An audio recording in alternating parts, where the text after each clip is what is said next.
Bonjour, les Fantaisies d'Elodie vous proposent aujourd'hui une vidéo un petit peu spéciale. Alors en fait, je voudrais vous faire un tuto et une démonstration. Alors je ne suis pas du tout sponsorisée par la marque parce que j'ai acheté ce pot au salon Création et Savoir-faire. Alors c'est de l'eau d'Icaotte pour transformer tous vos tissus en tissus enduits. Alors je voudrais utiliser ce produit pour enduire donc, ce tissu pour pouvoir faire des couvre-plats que je vais vous faire le tuto tout de suite après. Alors, j'ai pris un disque donc de diamètre 24 cm pour avoir un couvre-plat de 14 cm, sachant qu'il faut 5 cm de rebord pour pouvoir passer l'élastique. Donc j'ai pris 24 cm. Donc, alors je me suis mis sur un petit support pour pas salir ma table, donc vu que j'ai encore jamais utilisé, je vous fais la démo en live. Alors, ils nous disent, pour enduire vos tissus, étalez l'eau d'Icaotte avec l'eau d'Icarte, la carte, ou un pinceau plat. Donc, après, ils nous disent de laisser sécher 20 minutes. On va déjà faire l'étalage. Je vais ouvrir. J'ai plus de lumière. Je vais ouvrir le pot. Alors, je ne l'ai jamais ouvert. Je vous le fais en live. Ah, il y en a plein sur le bouchon. Je pense que je vais prendre aussi sur le bouchon. Alors, je vais prendre le pinceau. Je ne sais pas combien il faut en mettre. Je pense qu'il faut en mettre un petit peu quand même. Et puis après, on va essayer d'étaler avec... Je viens de me rappeler un petit peu comment ils ont fait au salon. Donc on va essayer de mettre un peu partout. Je vais mettre un peu partout, puis après, je vais essayer d'étaler. J'essaie de vous faire la démonstration. Oula, en live. Alors, j'ai regardé un petit peu plus sur le net pour savoir si on pouvait l'utiliser de façon alimentaire. Alors, paraît-il qu'il n'y a pas de problème puisque c'est sans bisphénol A et puis c'est sans acide, sans solvant, sans odeur.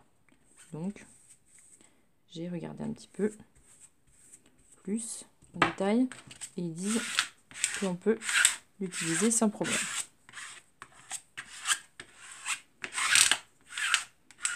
Je sais pas si j'en ai mis partout. Je pense que j'en ai pas mis là. Je vais essayer d'en reprendre un petit peu de là.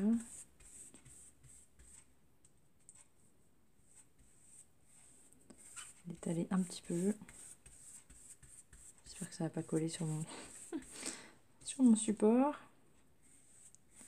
Je vais faire un côté. Je vais laisser sécher.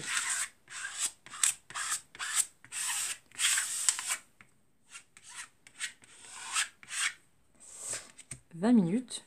Je pense que c'est bon. Oui, je pense que j'en ai mis partout. Je vais laisser sécher 20 minutes et je reviens. J'en ai fait un autre, donc de dimension 20 cm pour un diamètre fini de 10 cm. Et j'en ai fait un autre plus grand, donc de 34 cm pour un diamètre fini de 24 cm. Alors me revoilà après 20 minutes. Alors moi je l'ai mis sur ma barrière au niveau de mon poil. Donc ça a séché un petit peu plus vite. Je sais pas, je pense que ça fait plus de 20 minutes, mais ça a bien séché. Donc j'en remets une couche, mais cette fois-ci sur l'intérieur. Et ils disent, laissez sécher 20 minutes avant de repasser une ou deux autres couches afin de donner un aspect enduit ou ciré. Donc, séchage définitif après 24 heures. Donc, pour rendre lavable votre tissu en machine à 30 degrés, repassez au fer chaud et sans vapeur en protégeant votre papier avec un papier sulfurisé. Donc, je vous retrouve après 24 heures. Petit conseil, mettez-vous bien sur une plaque, Donc là j'ai mis au lavage parce que j'en avais mis un petit peu plus là et pour l'enlever c'est un petit peu galère. Alors après vous avez ça sur les doigts aussi. Ça fait de la colle. Donc pour enlever c'est un petit, ça colle. Je me suis lavé plusieurs fois les mains mais j'en ai encore. Bon, soit vous prenez des gants, soit après vous essayez de l'enlever, ça s'enlève. Hein. Nous voici de retour après 24 heures de séchage. Alors, le premier et le plus petit, il y a 2 couches. C'est un peu plus raide, mais c'est quand même maniable. Le plus grand, j'ai passé qu'une seule couche. Alors là, oui, il est beaucoup plus souple. Et ils nous disent, donc, sur notre peau, pour que notre tissu soit lavable, résistant à l'eau, il faut le repasser avec un fer chaud et sans vapeur pour un lavage en machine à 30 degrés maximum. Donc nous allons repasser. Après avoir repassé, je trouve qu'il est un petit peu plus dur. C'est une impression, mais je trouve qu'il est un peu plus cartonné. Et repasser donc avec un fer chaud et recouvert d'un linge. Très important. Sur ces deux-là, où il y a 2 couches, mon tissu a perdu 0,5 cm. Alors maintenant, je vais vous montrer le tuto du couvre-plat.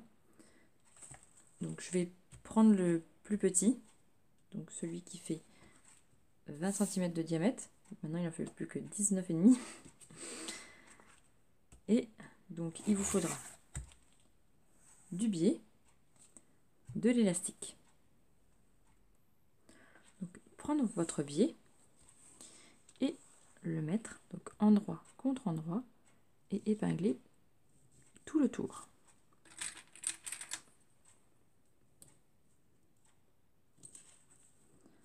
Le biais, ce qui est bien, c'est qu'on peut un petit peu tirer et suivre les mouvements du tissu.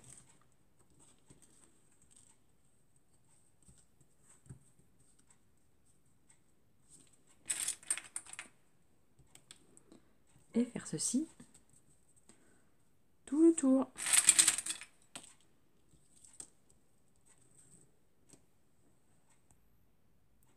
Alors, une fois que vous avez fait le tour de votre cercle, il faut superposer donc les 2 bords, couper environ 1 cm. Je ne sais pas si je m'exprime très bien, mais en fait, il faut que... Alors, je ne sais pas si vous voyez bien la caméra. Donc, le petit bout qu'on a laissé de ce côté-là, donc le premier, je l'ai préplié. Celui-ci, vous le mettez par-dessus et il faut qu'il soit à la même distance pour que on prenne les 2 petits bouts, qu'on les épingle et il faudra venir coudre à 1 cm au point droit. Une fois votre couture réalisée, venir l'aplatir et ouvrir votre couture et le mettre bord à bord et épingler. Et maintenant, il vous faut coudre à 0,5 tout le tour. Voici ma couture faite. Alors maintenant, il vous faut mettre votre biais, le retourner. Si vous tirez un peu, hop, ça vient tout seul. Épingler tous les côtés pour bien écraser les coutures.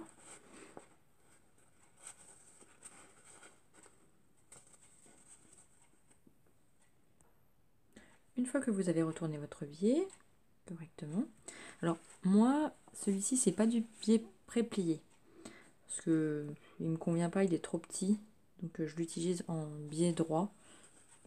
Je l'ai pas pré-plié en fait, donc vous il sera pré-plié parce que la dimension elle est trop petite de celui-ci, donc je l'utilise pas pour un biais, pour faire du biais. Voilà, voilà. Alors, donc il faut donc coudre tout le tour en laissant une ouverture d'environ 3 cm pour pouvoir passer votre élastique. Ah oui, et pour la couture, donc mon élastique à moi il fait 1 cm. Donc là il me reste 2 cm. Donc je vais coudre, vous voyez avec votre distance d'élastique en fait. Donc là je vais coudre à 0,5 du bord, tout autour, en laissant 3 cm d'ouverture. Voici ma couture avec le petit trou. Donc je vais mesurer combien mon tour fait. Approximatif, hein, c'est pas non plus... Hop, 56. Donc 56 et j'enlève 15 cm. Donc 46, 46, 41. Donc 41 cm d'élastique. Donc pour enfiler l'élastique, comment je prends une épingle à nourrice, je pique et je passe dans le trou. Une fois passé dans le trou, je pousse tout le long et faire tout le tour. Alors petite rectification que je vous dirai en info, c'est pas 15 cm qu'il faut enlever, donc c'est 30 cm. Une fois votre élastique passé, venir coudre au point zigzag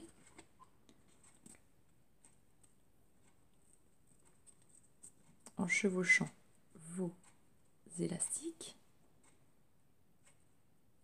venir coudre au point zigzag plusieurs allers-retours. Ou alors après plusieurs allers-retours, oui, vous pouvez le dire, je me suis bien excitée sur l'aller-retour. Les points zigzag. Oui. Alors, ma machine ne voulait pas piquer. Je ne sais pas pourquoi. Donc du coup, je me suis un petit peu excitée sur les allers-retours. Oui. Alors, maintenant, il faut rentrer l'élastique à l'intérieur. Répartir un petit peu les fonces. Voilà. Répartir les fonces. Et donc, venir coudre en poussant votre élastique. Venir fermer notre ouverture. Voici notre couvre-plat terminé.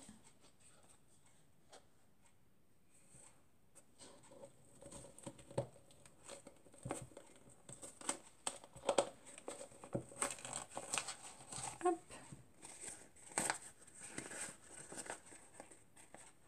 Il y a une petite Charlotte. Donc c'est très facile à mettre. Hop. Et ça protège très bien les aliments. Voilà.